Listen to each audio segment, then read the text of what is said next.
ऐसी बात करो जो खामोशी से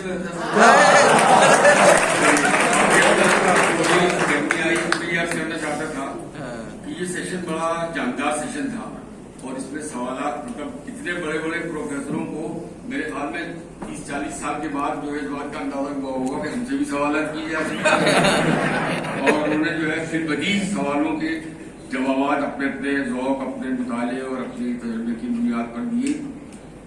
अगर आप देखें अलग अलग तमाम शुरा की गुफ्तगू को तो अलग अलग तो उसमें बड़े मानी बनते हैं, लेकिन सबको मिला के देखिए तो एक अजीब सा मबहस बन गया है जिसको मेरे ख्याल में जब ये कार्रवाई छपेगी तब अंदाजा कर पाएंगे हम कि कौन सी चीज कहाँ पे सही थी और कौन सी चीज कहाँ पर ज्यादा या कम हो गई।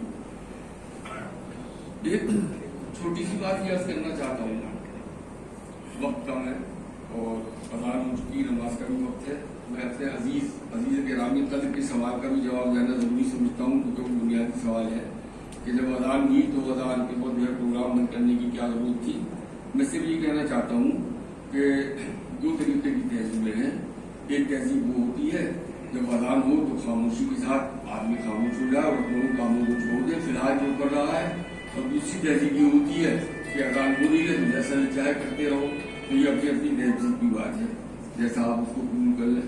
हमारी तहजीब तो जो अक्सरियत यहाँ बैठी है उनकी तहजीब यही है कि अगर अज़ान हो रही है तो खामोशी अख्तियार कर लेना चाहिए। बेशक बेशक। दोस्तों, नॉवेल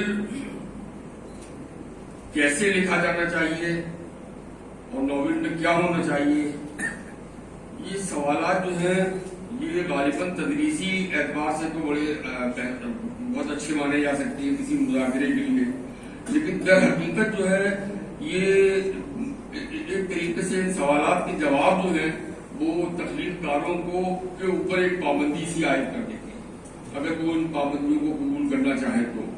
मैं ये समझता हूँ कि तख्लीक़कार जो होता है वो कारी के मुताले, कारी के तजर्बे, तरक्की पसंदी, जदीदियत, मावाद जदीदियत, इन तमाम चीजों से ऊपर उठ के सवाल अपनी तख्लीक करता है। वो उस कशिश शकल से आजाद हो जाता है जिस वक्त कलम लेकर सफेद किरतास पे कुछ लिखने की कोशिश करता है, बशर्ते कि कोई जेन्युइन फनकार।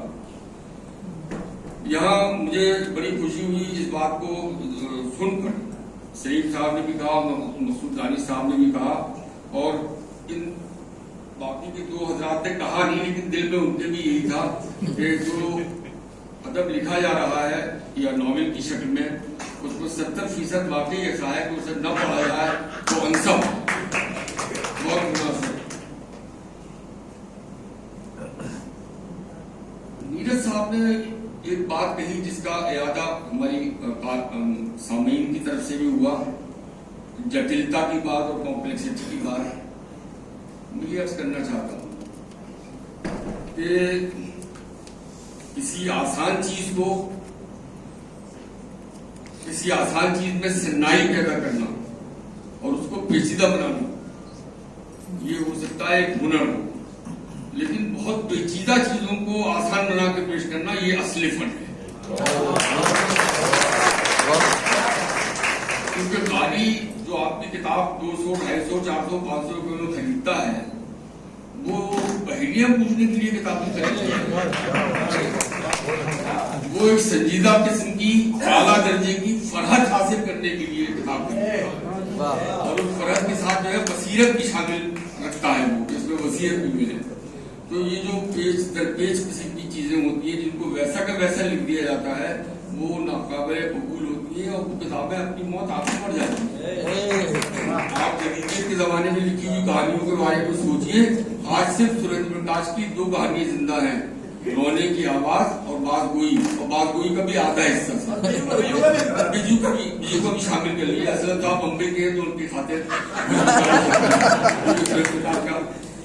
हो सकता है कि ये बातें गुल्लू के साथ कह रहा हूँ, क्योंकि मैं देख रहा हूँ कि हमारे बिरादर अजीज सब्ज़ इमाम काजी साहब मुस्कुरा रहे हैं मेरी बात पे। हो सकता है मैं गुल्लू के साथ कह रहा हूँ, लेकिन मैं कहना ये चाहता हूँ कि जिस जमाने में बहुत ज्यादा अलामतियत और बहुत ज्यादा पेचीदगी का जमाना था वो दरअसल अहमाल का जमाना था, मोहम्मदियत का जमाना था। वो वो कहानियां अगर वाकई सच्ची, वो नावल वाकई सच्ची, नावल तो कम लिखे गए उस जमाने में, नावल तो इधर ज्यादा लिखे गए, अगर वाकई वो सच्ची कहानी और अच्छी कहानियां थी तो कम से कम आज तो उनका नाम लिया जाता। आज तो 50 साल गुजर गए, 60 वर्ष गुजर गए, तो अदब का फैसला जो है आमतौर पे 30-35 साल में हो जाता है, और उसके बाद अगर बड़ा अदब हो तो उसके वो 200-300 साल तक आगे तक चलता रहता है। मैं आपको जब थोड़ा सा फिक्शन से हटा के शेर की तरफ लाना चाहता हूँ। गालिब हमारा बहुत बड़ा शायर है, उसका एक शेर है कि हम वहां हैं जहां से हमको भी कुछ हमारी खबर नहीं आती। और फारूकी साहब की थीसिस के मुताबिक गालिब से भी बड़ा एक शायर है मीर तकी मीर, वो इस मौजू पर गालिब से 70 बरस पहले शेर कह चुका है कि बेखुदी ले गई कहां हमको, देर से इंतजार है अपना। आप देखिए ये दोनों शेर बड़े हैं, ये दोनों बड़े बड़े शायरों के शेर हैं, लेकिन मुझे बताइए इन अशार में कोई पेचीदगी है? इन अशार में कोई पेचीदगी तो एक तरफ जो इल्म बलागत के अज्जा होते हैं उनमें कभी कोई जुज बता दीजिए, इसमें हो इस्तिआरा हो, तहबीह हो, लफ्ज़ व नश्र मुरत्तब हो, गैर मुरत्तब हो, इसमें शिद्दत है फिक्र की। और अपने कहने को कहा गया ना कि क्या से बेहतर कैसा, क्या कहा गया, ये इतना इम्पोर्टेंट है। कैसे कहा, वो जो कैसे कहा ये है कि बेखुदी ले गई कहां हमको, देर से इंतजार अपना। तन्हाई पे इससे अच्छे शेर निकाल के बताइए वो मुझे। मेरे कहने का मतलब ये कि पेचीदा चीजों को फनकार अदब बना देर क्यों करता है लिखने में, या लिख लिख के काटता क्यों है? वो इसलिए काटता है कि वो जानता है जो मैं लिख रहा हूं ये या तो बहुत पेचीदा हो गया या ये मुहमिल है, इसलिए इसे काट दो। ये रसूल साहब 6-7 दफा काटा करते थे, अल्हम्दुलिल्लाह हमने 2-3 दफा काट दी थी। तो जब उसकी फिक्र और उसका मकसद ही ये होता है कि हम इस चीज को जो है वो उस जबान में पेश करना चाहते हैं जिस जबान में हमारा ये ख्याल पूरे का पूरा कारी के पास पहुंच जाए और पूरी अदबियत के साथ पहुंचे और आला दर्जे की फरहत के साथ पहुंचे और एक बसीरत लेके पहुंचे। तो मेरे ख्याल में गुफ्तगू को आगे मैं ज्यादा नहीं बढ़ाना चाहता। हालांकि मैंने सेमिनार में अक्सर देखा है कि लोग तकरीर करने के लिए आते हैं, खासतौर से सुदूर मोहतरम, क्योंकि उनके ऊपर कोई पाबंदी नहीं होती है आमतौर पर, तो वो बात में कहते हैं कि अब मैं आखिरी बात ये कहना चाहता हूँ। मैंने एक दफा गिना तो चौथी दफा उन्होंने कहा था कि मैं कहना चाहता हूँ। एक फनकार जो होता है वो फोटोग्राफर नहीं होता, उसका काम मुसव्विरी है। अगर फोटोग्राफर होता तो जैसा था वैसा का वैसा दिखला देता, बिल्कुल ऐसा सलीम साहब कह रहे थे, अखबारी रिपोर्ट बन जाती। वो मुसव्विरी करता है, जहां चाहता है हल्के रंग रखता है, जहां चाहता है गहरे खत लगाता है। तो ये सब फनकार के ऊपर डिपेंड करता है। देखिए कितना ही मैं तनकीद निगारों की बड़ी इज्जत करता हूँ और बहुत मेहनत करते हैं ये हजरात, और कभी कभी मैं भी तनकीद लिखने की कोशिश करता हूँ।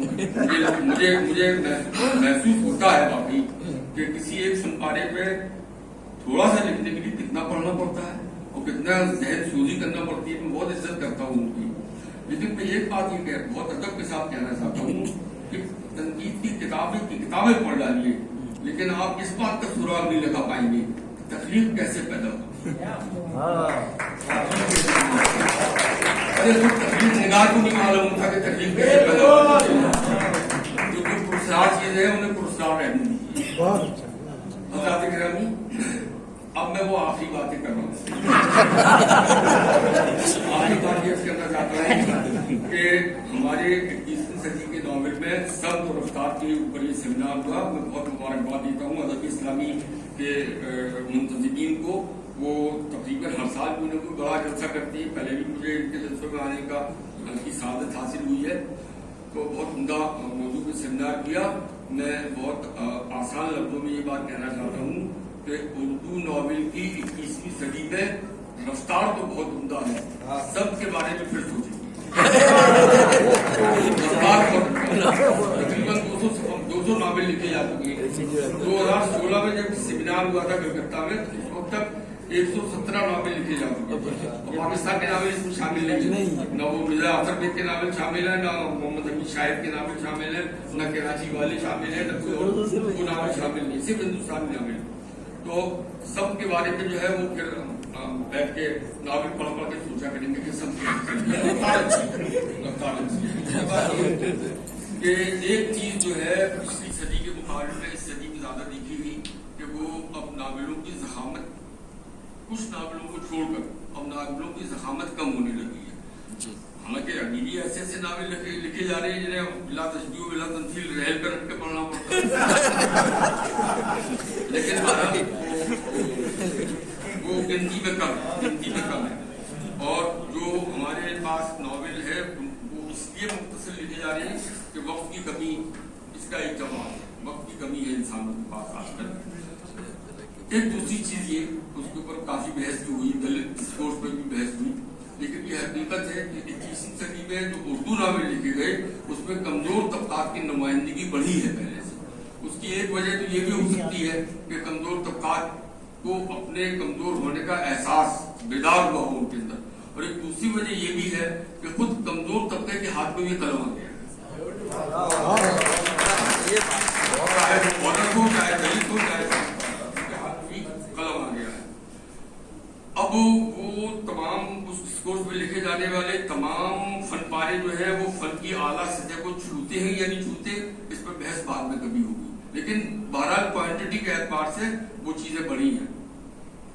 अब बस दो शिकवे करना चाहता हूँ, वो शिकवे किससे करना चाहता हूँ? आखिरी बात में 5 चीजें शामिल है।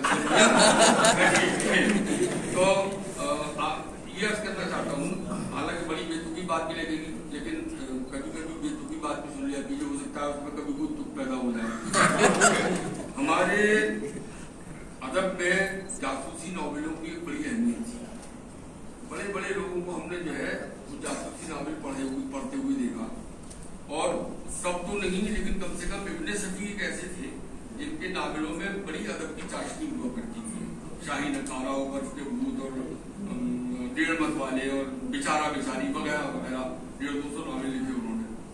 आज से कई दहे पहले या 2-3 दहे पहले ज़हन जदीद एक सर्वे कराया था, उसमें एक ही शख्स ने हिम्मत की थी ये कहने की कि जो हमें 10 नावल पसंद है उसमें एक नावल जो है इब्ने सफी का शाही नकारा की है। इत्तेफाक से वो शख्स आपके सामने खड़ा है। तो उसके बाद से इब्ने सफी के लोगों की नजर इस लिहाज से भी बढ़ी कि इब्ने सफी को हम लोग जो है अपने अदीबों में और अच्छे अदीबों में शुमार करें, और मैं आज भी उनको अच्छे अदीबों में शुमार करता हूँ। जब मेरा बहुत दिल घबराता है तो मैं इब्ने सफी की किताब उठा के बैठ जाता हूँ, मुझे उसमें अदब की चाशनी भी मिलती है, तहजीब भी मिलती है, इंसान की नफ्सियात भी मिलती है, सभी कुछ मिलता है। मैं ये कहना चाहता हूँ, आज वो नावल क्यों नहीं लिखे जा रहे, वो जासूसी नावल क्यों नहीं लिखे जा रहे?